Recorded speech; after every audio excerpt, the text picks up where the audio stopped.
Strategic comfort with the Maldives, The Hindu. The visit of Foreign Secretary Harsh Vardhan Shringla to the Maldives is significant for taking forward bilateral relations. Under Maldivian President Ibrahim Solih, bilateral cooperation, especially on the economic front, has become a model that New Delhi can adopt to make Prime Minister Narendra Modi's neighborhood first a sustained success. India and the Maldives have had bilateral relations for centuries. Technology has made connectivity easier for everyday contact and exchanges. Maldivian students attend educational institutions in India and patients fly here for super specialty healthcare, aided by a liberal visa-free regime extended by India. Tourism is the mainstay of Maldivian economy.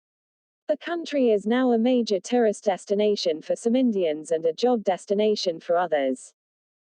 Given the geographical limitations imposed on the Maldives, India has exempted the nation from export curbs on essential commodities.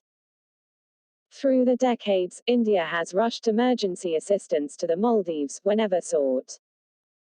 In 1988, when armed mercenaries attempted a coup against President Maumoon Abdul Gayoom, India sent paratroopers and navy vessels and restored the legitimate leadership under Operation Cactus.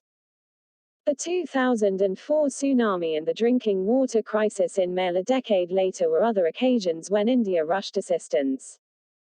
At the peak of the continuing COVID-19 disruption, India rushed $250 million aid in quick time. New Delhi also rushed medical supplies to the Maldives, started a new cargo ferry and also opened an air travel bubble, the first such in South Asia. It has promised more, as and when required. Protests from the Yamin camp. Abdullah Yamin was in power when the water crisis occurred. Despite early strains in relations, India rushed help on a humanitarian basis. Now, the Yamin camp has launched an India Out campaign against New Delhi's massive developmental funding for creating physical, social and community infrastructure, and incumbent President Solih's government retaining 2 India-gifted helicopters and their operational military personnel.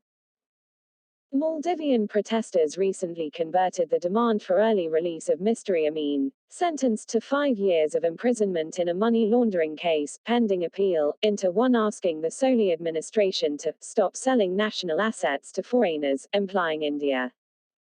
They forget that massive supplies of drinking water came only aboard Indian Navy vessels and the COVID-19 medicines were delivered aboard an Indian Air Force aircraft.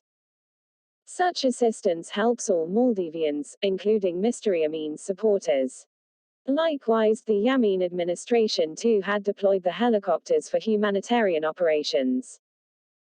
It is against this background, given also Mr. Amin's tilt towards China and bias against India when in power, that the Solih administration's no-nonsense approach towards trilateral equations provide strategic comfort to India.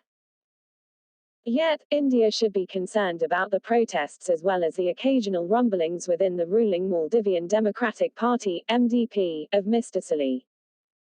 Mohammad Nasheed, who was the nation's first president elected under a multi-party democracy, now parliament speaker, continues to head the party, and had also named Mr. Solih as presidential candidate in 2018, but there are apparent strains between him.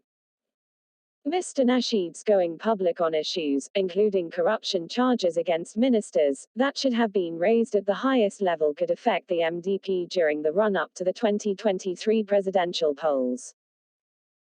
Also, Mr. Nasheed's on-again off-again call for a changeover to a parliamentary form of government can polarize the over-politicized nation even more. Despite this, India can take respite in the strategic comfort of the India First policy of the Solih government. Given this background and India's increasing geostrategic concerns in the shared seas, taking forward the multifaceted cooperation to the next stage quickly could also be at the focus of Mr. Shringla's visit. N. Safia Morthy is Distinguished Fellow in Head Chennai Initiative, Observer Research Foundation.